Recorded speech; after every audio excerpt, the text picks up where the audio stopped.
guys, welcome back to my channel and welcome back to another video. I don't know when this video is going up, so I'm not sure what Vlogmas day would be, but anyway, welcome back to Vlogmas in general. Welcome back to everything. I've forgotten what it's like to film with ambulances outside. In today's video, I'm gonna share with you 5 things that no one told me about software engineering when I was at university. Kind of like 5 things that I didn't really expect or surprise me. I don't know, something along those lines. Number 1 is that you very rarely would create things from scratch when you're a real software engineer or a software engineer in the real world. Especially if you're not dealing with startups. Most of the time, you'd actually be working on existing projects. You'd have to pick up other people's work, etc. And that comes with certain challenges, but also I guess there are some pros to it, because starting a project from scratch can be difficult in terms of design and general architecture of whatever system you're trying to build. At the same time, if you're picking up someone else's work, you might not be 100% happy with it. The design decisions that were made in the past when you weren't working on that project might not be something that you agree with or you're happy with. It really depends on the situation whether that's a good or a bad thing. For example, if you're adding on to an existing project, you want to improve certain things, but those things might not be consistent with pre-existing code, and which one do you choose? Do you stay consistent with whatever was already adopted, or do you kind of go your own way and do things better, which might lead to inconsistency, or then you have to refactor, and it's a whole thing. So these things I didn't really think about that much when I was at uni, because projects were so much smaller and most of the time you'd start from scratch anyway. Number 2 is the amount of meetings you're gonna have as a software engineer, and that's also going to vary a lot based on your role, company, team, etc. But overall, I didn't realize how many meetings I'd be involved in, even as a junior developer. And the other thing is, the more senior you become, the more meetings you get involved in. In the beginning, I remember I only had daily stand-ups and some catch-ups, and here and there a weekly meeting, and all of the senior engineers around me had so many meetings. Their calendars were absolutely crazy, and I never really had that much, and they're like, oh yeah, enjoy it while you can because it's gonna get worse. And yeah, they were right, it did get worse. I thought I would just code the whole time and that's it. Number 3, you can't always write textbook code. Even if you know what the best practices are, even if you have all of the best intentions, you can't always write the most optimal code that you want to, and there are many different reasons why. First of all, deadlines. Sometimes you just have to make some sort of trade-off, a compromise between doing the best possible, most optimal code in the world and meeting deadlines. Ideally, you'd be able to do both, but that's not always the case.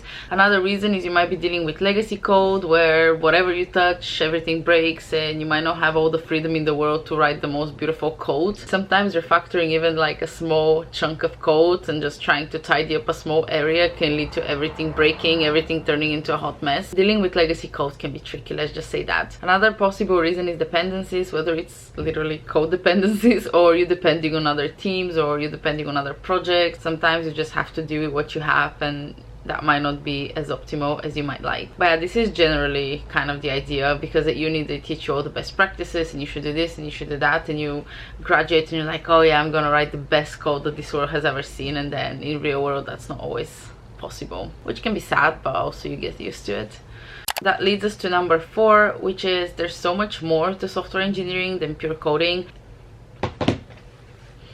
What was I talking about? Oh yeah, there's so much more into it. Depending on your company, there might be a lot of other initiatives you can get involved with. They can still be related to software engineering, but they're not necessarily coding. A few examples are recruitment, like campus recruitment, interviewing. When your company is hiring engineers, they might need other engineers to do technical interviews because HR can't necessarily do those. That's another thing that can take a big chunk of your time, I would say. Also, mentoring, I think that's a really important one. I don't think I actually mentioned that, but I've been on my graduate job for 2 years now. Just a little bit of context for you there. I've just started mentoring 3 grads and also a student from my university. She's in 1st year, so she still has a long way to go. It has been extremely rewarding because I feel like I was in their position not very long ago. 2 years actually is not that long. And I remember both being a student and worrying about coursework, worrying about internships, wondering about so many things, and then also starting this new job and dealing with imposter syndrome,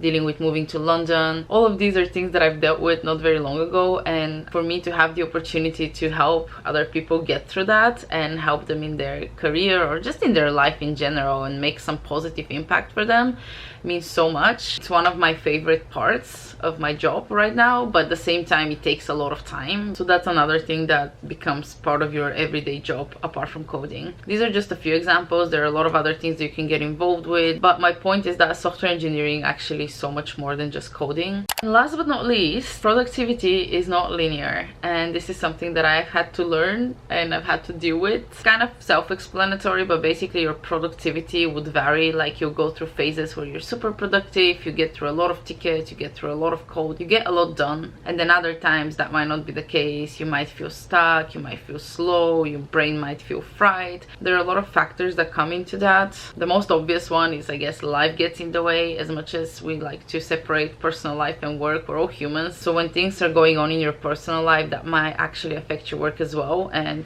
if you're in the right team, the right company, the right place, that would be okay. You should get enough support from the people around you. Point is that you might be going through stuff, or life might be just getting a bit too much, a bit too overwhelming, and that might reflect on your work and your productivity, and that's very normal. Sometimes it might be positive things going on, sometimes it might be negative things going on, but we're all human, we're not robots, most of us anyway. So it's normal that you're gonna go through different phases. You're not gonna be like 100% perfect 100% of the time. It's just how it is. I think it's also kind of natural. I think that's the case for pretty much anything in life. Just how the cookie crumbles, if you know that expression. The other really common reason that I can think of is general burnout. I think that happens quite a lot, especially if you go through a phase where you're like super productive and doing so much.